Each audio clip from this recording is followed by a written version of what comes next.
Hello there. I assume you can hear me fine. Just going to get a little confirmation here. We're having a technical day. Okay. Mehdi, do we need to spend some time with the... Oh, Yeah, okay. no, Good to see you. Good to see you. Good to see you. No, that's the goal of this session, is that we go after each other, right, on each sector, and then after we have this panel together. But yes, Mike, welcome to be there at the API Days again, and glad to have to listen to you for the second part of this session on the continuous API management book. Ronnie is a hard act to follow, but we'll see how I do. As a matter of fact, I noticed one of the books Ronnie hints at in his series, I will also be mentioning as well. So we're doing a little crossover here. Nice blend. It makes sense. It makes sense between co-authors, right? Yeah, I guess, yeah. Well, you know how it is when we do these things. Just so much research goes into this. Some of it doesn't end up in the final book, but we still want to talk about it. So that's some of what I brought as well. Perfect. The stage is yours, 20 minutes, and that will be the second part of this session. All right, thanks. We'll talk to you later. Okay, everyone, it's good to see you. Again, my name is Mike Amundsen. I was lucky enough to be one of the co-authors of the Continuous API Management book, second edition, with Mehdi and Ronnie and Eric, and it's really a pleasure.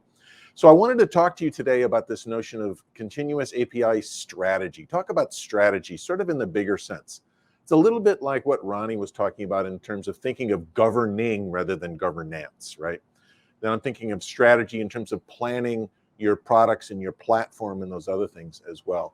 But this is our chance to kind of dig in a little bit deeper, see a few things that are sort of behind some of the material in the book, as well as introduce a few other things that didn't make it into the book. So this is me. This is how you find me on LinkedIn and GitHub and Twitter and YouTube. And I would love to connect with you. I'd love to learn more about what you're doing, what you're working on, what's challenging, what's interesting, what you see coming ahead. And I would love to learn more on what you're doing. This is how we learn every day. And that's part of my continuous habit of learning. So I mentioned there are a few things I wanted to bring to you today. Here are the things I wanted to talk about. I wanted to talk about the business of API strategy, the technology of API strategy, talk about life cycles.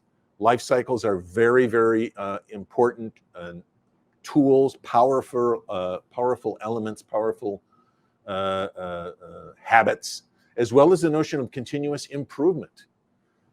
Continuous improvement is a key to the success of everything. What is the goal here when we're improving our system? What is the goal when we're creating an API strategy? The goal is to keep improving. The goal isn't to be improved and then walk away. The goal is to keep improving every single day.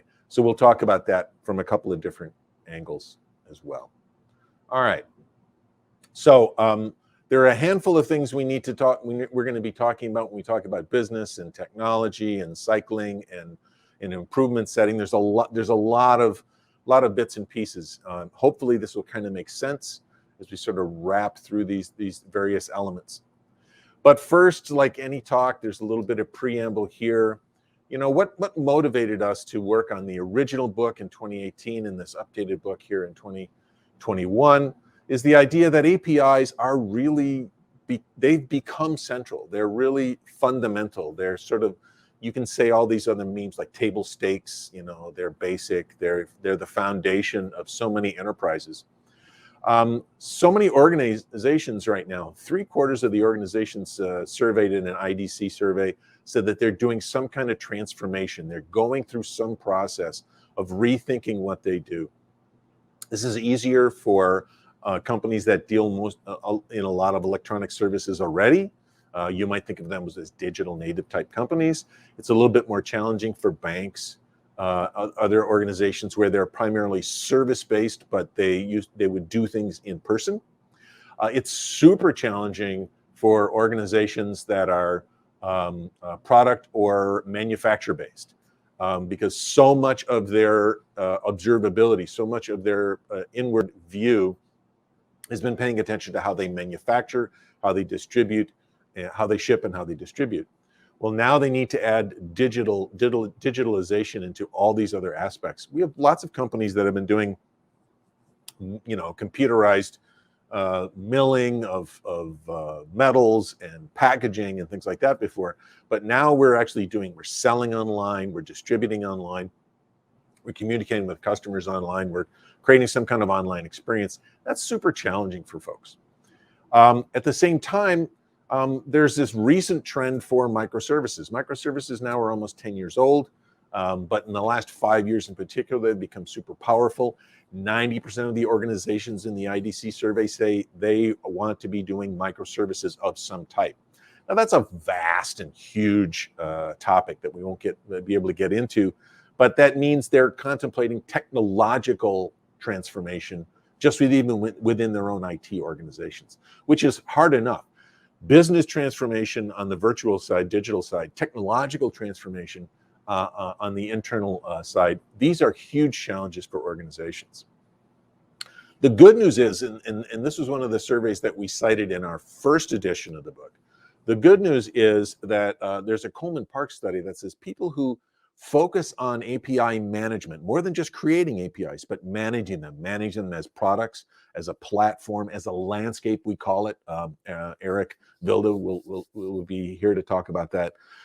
The organizations that do that see a definite increase, a 50% increase in their effectiveness overall when they have invested in API management in the bigger picture, when they do the kinds of things that Ronnie has been talking about. They focus on governing, just not governance.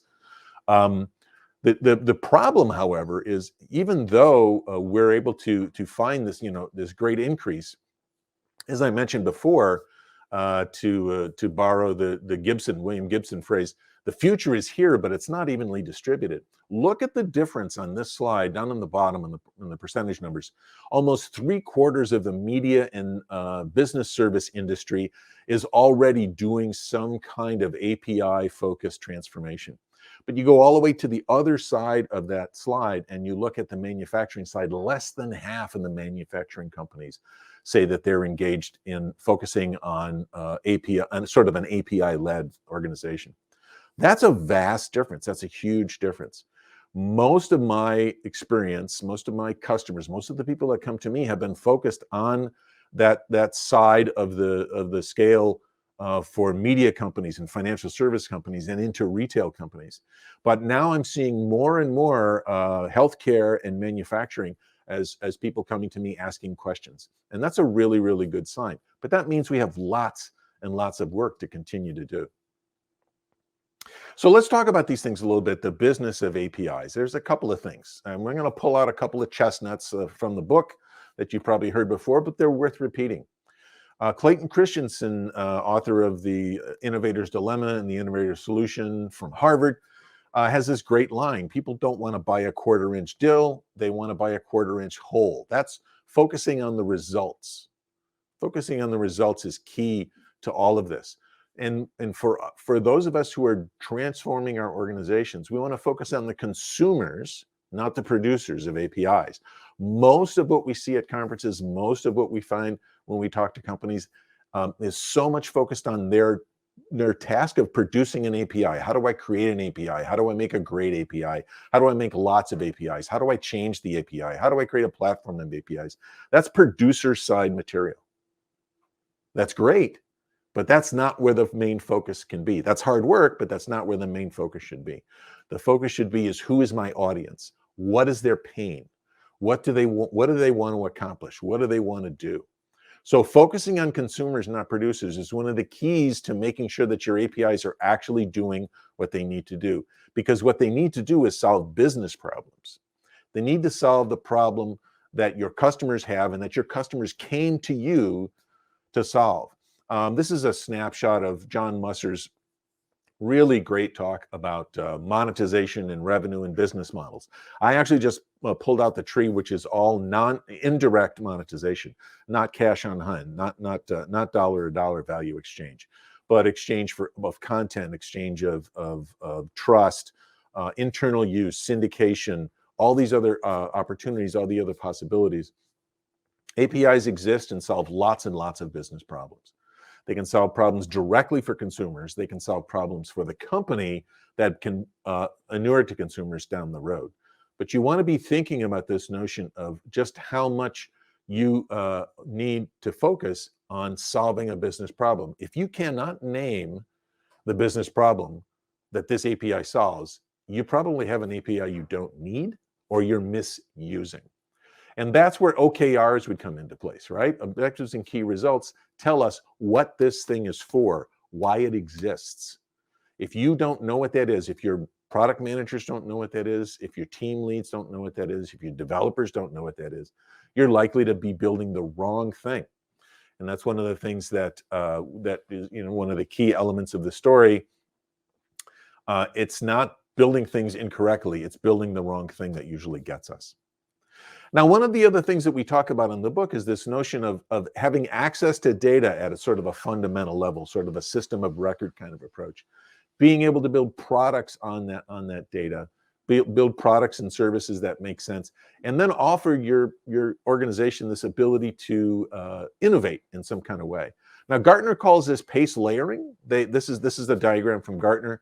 And they really talk about the notion of where the common ideas are. That's where your foundation is. Everybody's using the same foundational technology of SQLite or DynamoDB or Kafka or something like that. That's what everybody has, HTTP services, things like that. Systems of differentiation is what you build. It's the products and services that you build on top of that. Your strategy ought to be to differentiate your use of standard technology in a way that makes you unique.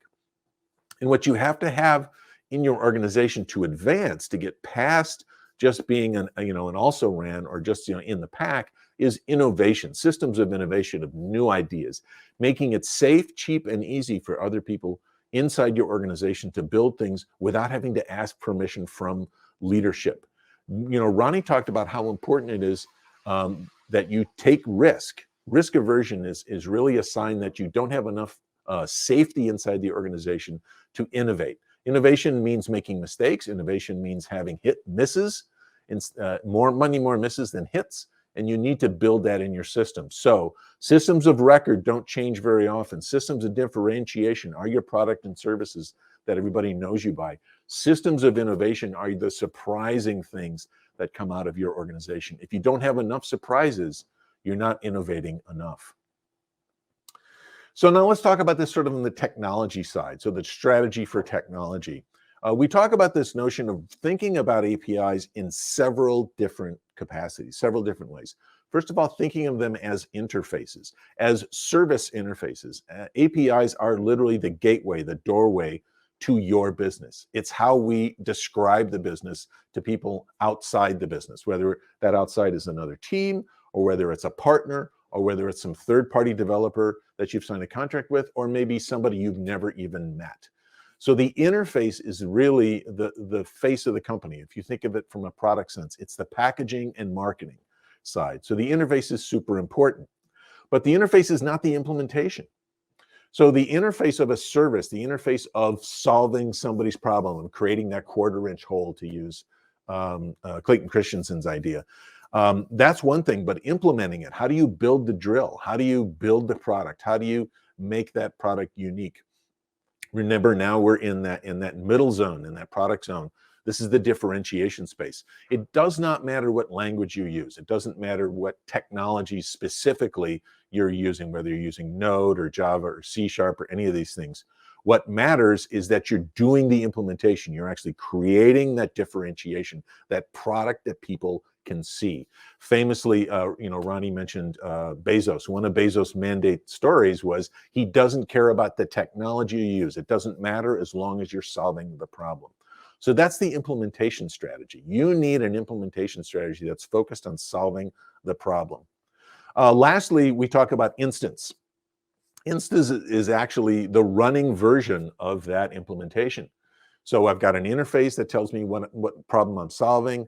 I've got an implementation that tells me how to solve that problem. And I've got instances running that are actually solving the problem. You don't win until you have instances running. And that's a really important way to think about it.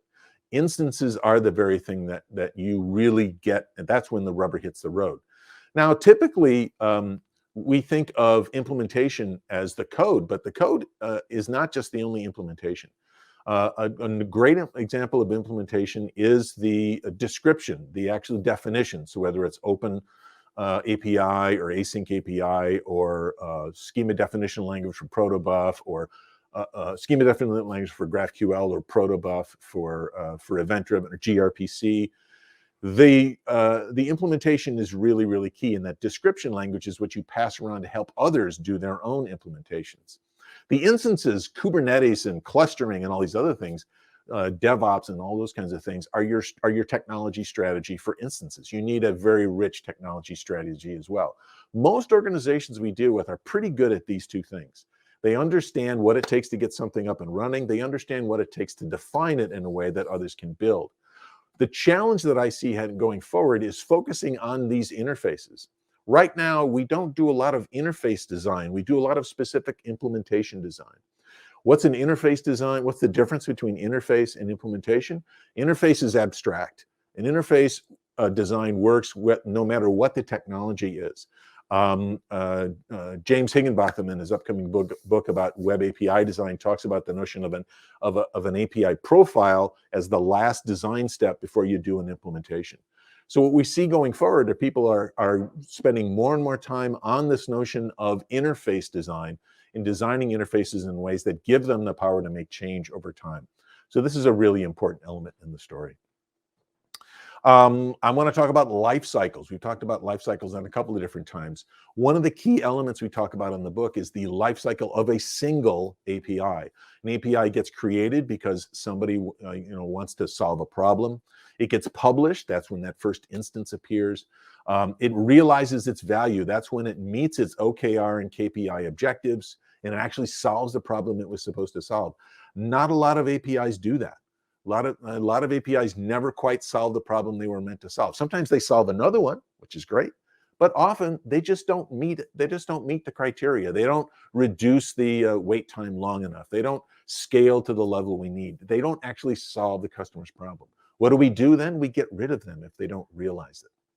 Maintaining the ones that are actually realizing value is really, really critical. Not changing those APIs. Think of any product lifecycle. I want to milk the last dollar out of all of this work we did in creation and publish and realize, and I want to maintain this API for a long, long time. Most organizations have products like that, not just APIs, but products like that, where they maintain them for a long time. They're the bread and butter. They're the thing that really makes the company rich. Eventually, you retire a product. Nobody uses it anymore, or it's been superseded by another solution or technology. That's the API cycle of just one API.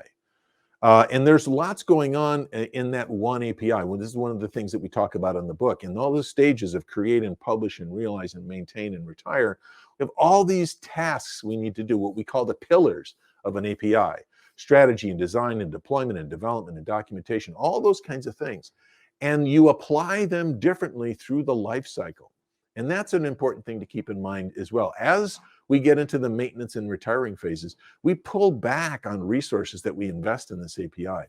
We're letting this API just kind of run itself, which is really, really important. So understanding that life cycle, understanding where those stages go is really important. But here's another thing that's really, really important. What's really important is the landscape that you have, the platform of APIs. You're going to have some APIs in creation phase, some APIs in publish, some in realization, some in maintenance, and some in retire. There's going to be this mix and match of all sorts of things. And we haven't even talked about styles yet. We'll get some style information from Eric pretty soon. But all of these things happen all at once, right? So it isn't just a monolith. It isn't just everyone's on the retire phase, everyone's on the next phase of the story. Everyone is all over the place. So it's really important to think about all of these elements of the story. There's all sorts of challenges in managing a landscape, such as variety and volume and vulnerability and all these kinds of things that we talk about in the book. So one more thing I want to talk about, which is in continuous improvement. And this is a theme that was really strengthened in the book. We talk about different ways to think about continuously improving in your organization. I'm going to hit on three of them: Demings, Boyd, and Goldratt. Edwards Deming wrote a book in the 1980s called Out of the Crisis, 14 management points to change the way leaders think about an organization. And he called back on an item from Shewart called the Shewart cycle: plan, do, study, act. Make a plan, do it, study the results, decide how you're going to act again. This is a pretty powerful way to work. Now, Deming's system, a PDSA, works very well for companies that have a high tolerance for experimentation already and a well-established culture of implementation, review, and analysis. This is classic management style.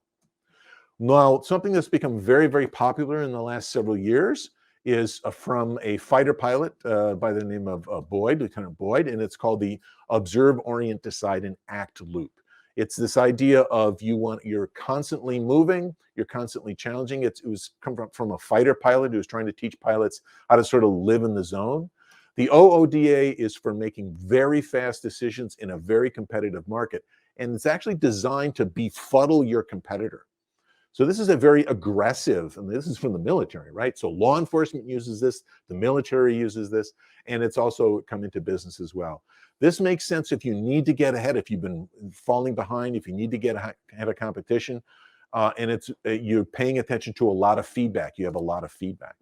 I want to touch on one more, and that is The Goal by Alehu Goldratt. I noticed that Ronnie mentioned this one. The Goal, this came out in 82. Remember, Deming's is 84, this is 82. Boyd was like in the 60s as a fighter pilot. But the goal system is a little different. It's based on the theory of constraints. Something's holding you back. What is holding you back? Identify it, exploit it, subordinate it, like make it less important. Elevate your solutions. Now go look for another thing that's holding you back. It's this constant process of fixing the thing that's not working. This works really well when you're focused on bottlenecks, and it's a good fit for companies where they're not worried about a direct threat right now. They're inwardly focused. They're just trying to make things better in some kind of way, and they can apply incremental improvements. So that gives us a sense of what we're challenged with. We observe our business, we manage our technology.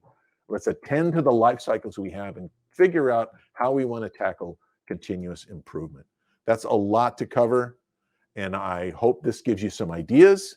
Remember, the future is not here. It's not evenly distributed. Figure out where you are in this mix and try to make it better. And I'll leave you with one final quote. It's actually the first quote in our book. Management is above all a practice where art, science, and craft meet. That's from Henry Mintzberg. Hopefully, this gives you some ideas, some things to think about, and that will help you in your continuous API strategy. And I just want to say thank you very, very much. Yeah, thank you very much, Mike. You always quote the giants, right? So this is why I'm standing on the shoulders of giants. It's not just this; these are the things I've learned. Like are standing on yours. So yeah, that's good. Thank you very much for this part.